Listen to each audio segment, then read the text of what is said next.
नंदन म्हणजे पुत्र, आणि नंदाच्या नंदनी म्हणजे नंदाचा पुत्र असं.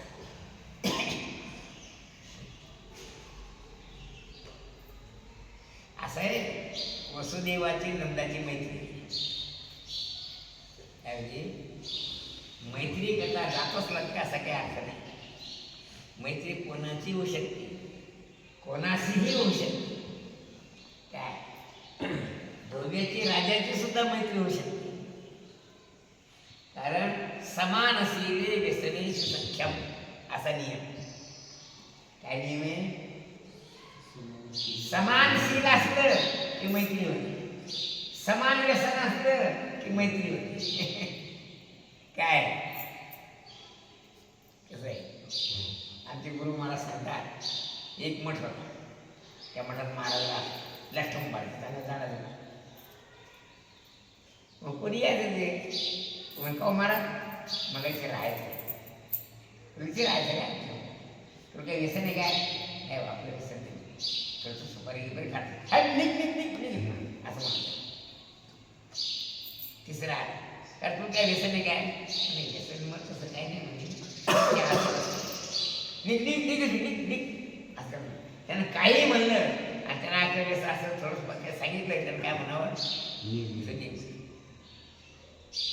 मग एक आलं म्हणे कर तू काही व्यसन आहे काय? म्हणे महाराज मला व्यसन व्यसन काही नाही, फक्त मी घेत असतो. हां तेवढं चालेल म्हणजे अर्थात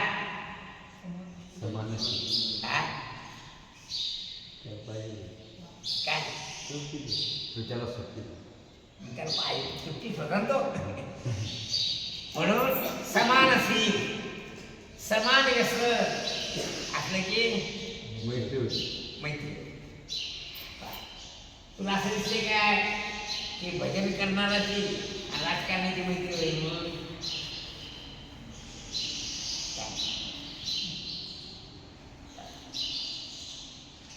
मोकाट्याची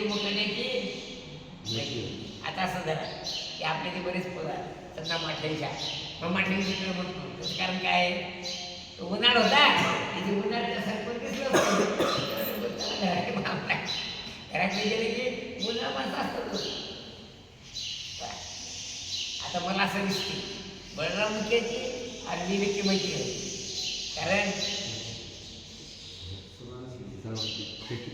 कारण शेतीची आवड, याला शेतीची आवड आहे, याला स्वर असं याला चांगला स्वर काढला की असं का नाही? कारण समान दोघांच्या आवडीचा विषय एक झाला म्हणजे काय होते? तसे वसुदेवाची नंदाची मैत्री. वसुदेव भाविक होता, नंद भाविक होता. नंद देवाला मानत होता, वसुदेव देवाला मानत आहे का नाही? पण कंसाच्या ढाकानं त्यांना आपलं पोरग कंसानं मारू नये म्हणून नंदाच्या घरी म्हटलं. मैत्री शब्दात दुसरा अर्थ परस्परांचा परस्पराला सद विश्वास, त्याच म्हणे मैत्री.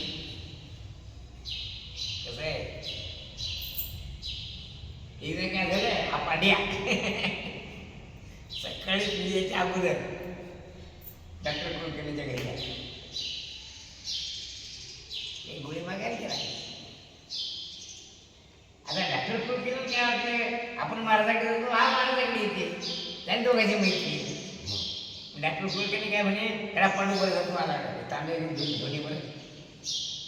पांड्या गेला घरी, त्यांच्या घरी नेऊन ठेवलं पण परत गेला. डॉक्टरला काय वाटतं,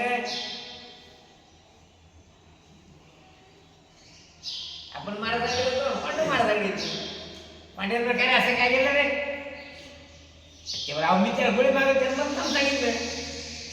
याचा अर्थ काय आहे की डॉक्टरला याच्याबद्दल विश्वास होता पण पांड्याला त्याच्यावर विश्वास नव्हता. मैत्री शब्दाचा अर्थ काय, नितांत विश्वास.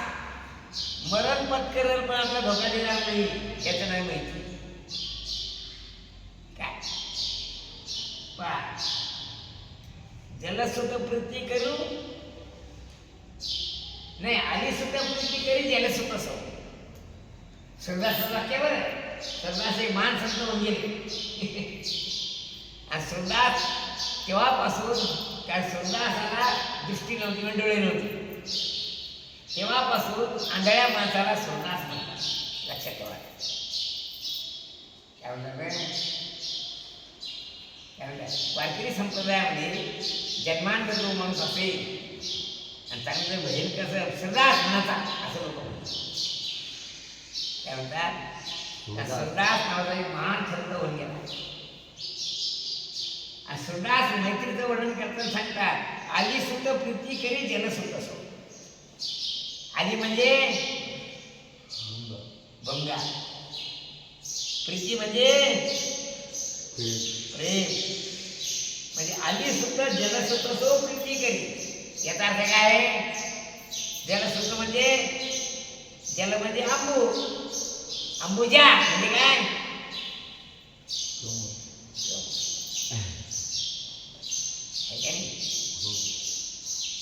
जलसुद्ध म्हणजे काय कमळ आली सुद्धा प्रीती करी जलसुद्ध म्हणजे भंगा कमळावर प्रेम कर लक्षात ठेवा खरं प्रेम असेल शहाणा माणूस मरण पत्करतो पण आपण जिच्यावर प्रेम करतो आपल्या प्रेमाचा जो आश्रय त्याला धोका देतो हे प्रेमाचं खरं लक्षण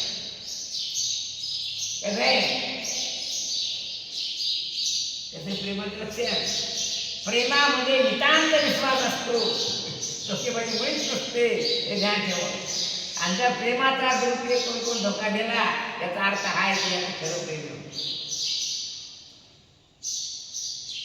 काय म्हणून आम्ही म्हणतो तयासी मित्र करा निर्वाणीचा तो असा निर्वाणीचा म्हणजे शेवटची वेळ आली असता जो धोका देऊन निघून जातो तैसा नव्हे देवरा म्हणजे परमात्मा विठ्ठल तसा नाही म्हणतो मित्र करत असं पण करा कारण विठ्ठल कसा आहे जीव घेतो आणि जीव देतो जीवाला जीव देणारा जो असतो त्याला म्हणजे खरा मित्र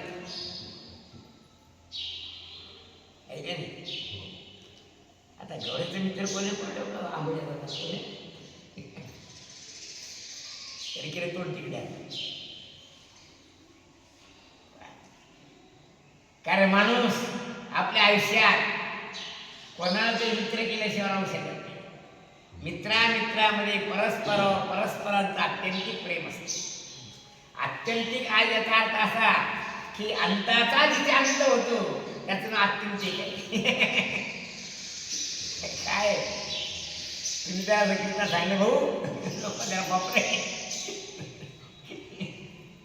काय अंताचा जिथे अंत होतो त्याचं नाव आत्यंतिक प्रेम म्हणजे खऱ्या प्रेमाची परीक्षा मरणाच्या दारात असते हे ध्यान ठेवा जर तुम्हाला कोणा प्रेम करायचं असेल तर असं प्रेम करा धोकेबाजी करू नका काय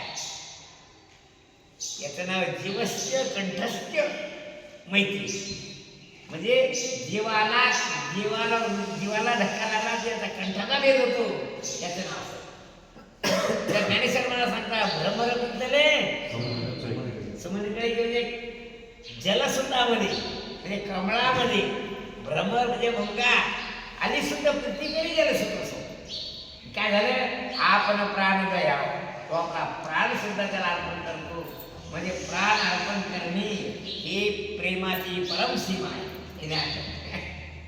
काय कसं आहे प्रियाची परमसीमा कोणती आहे प्राणार्पण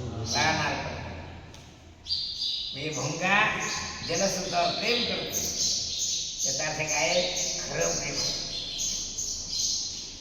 आमच्या काळात पंक्तीमध्ये श्लोक म्हणतो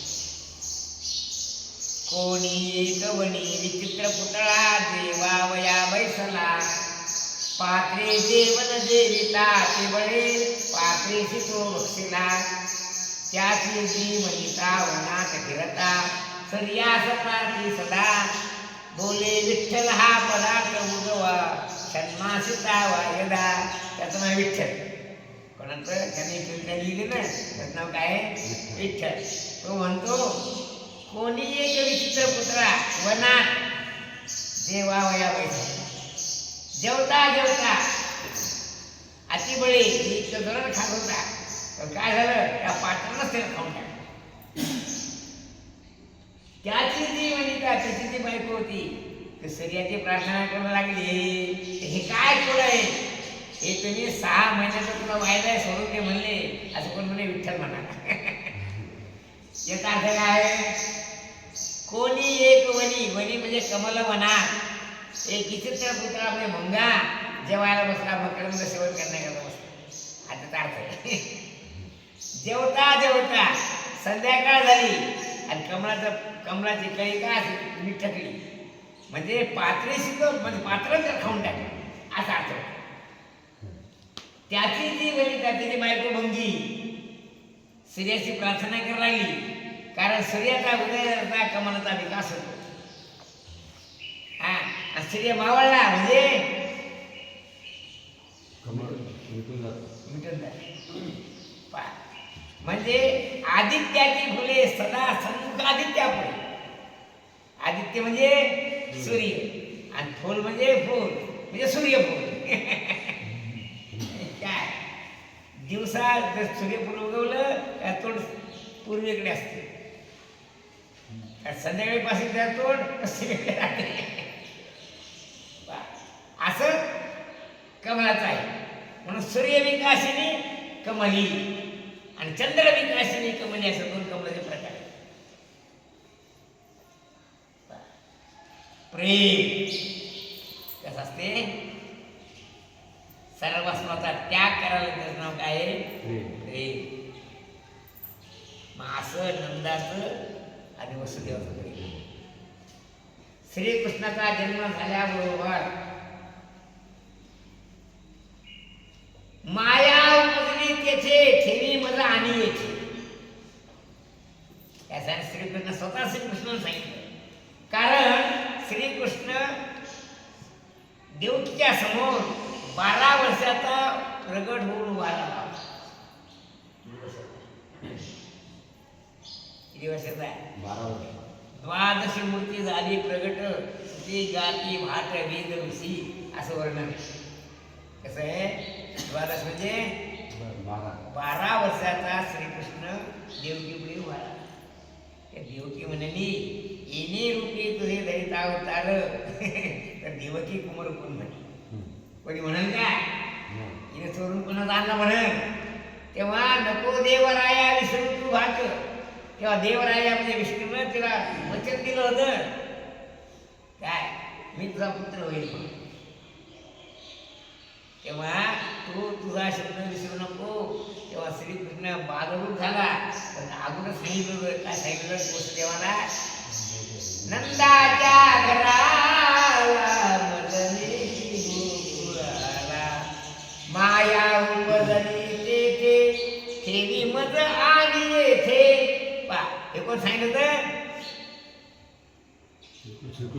श्रीकृष्णाने सांगितलं कारण इथे तुम्हाला कंसाचा धाक आहे कंस तुम्हाला त्रास देईल त्यापेक्षा तू मला म्हणजे जन्मता झाल्याबरोबर तिथे नेऊन घ्या आणि तिथे माझी योगमाया तिथे ती यशोदीची मुलगी म्हणून आहे ते तो उचलून घेऊन ये.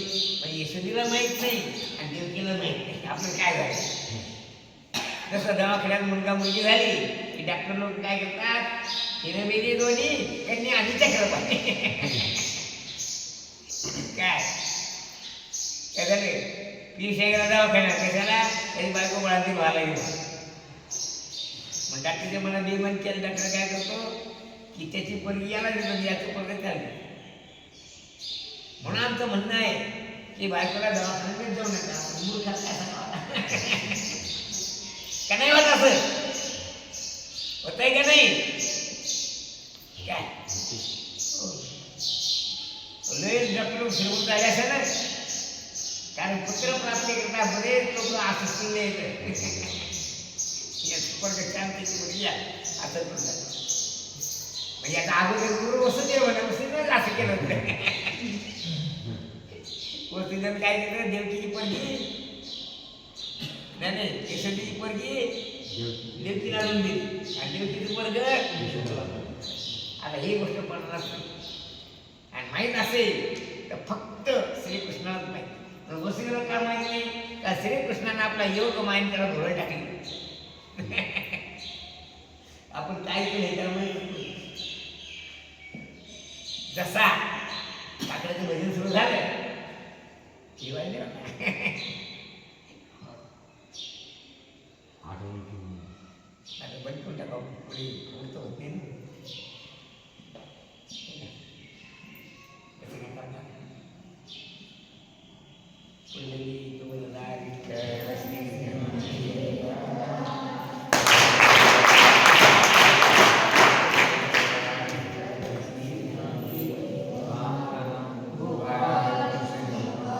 आमचं म्हणणं असं आहे आपल्या सांगण्याच्या भोगा दुसऱ्याचं नुकसान नाही याच्या कथा करतात पळ्या व्हायच्या राहायच्या आणि नवदेव आपल्याला जो काटा घेऊन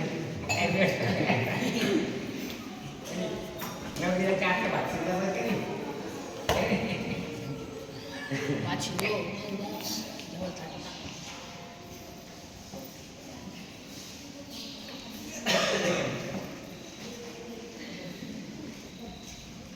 मगने गोकुळाला माया उपलली तेथे हिरमत आले ते भैया त्याचे काय पाहायला चला काय झालं काय झालं बघा रे पिठुरे काय छडी आणणार तिथं कठुळे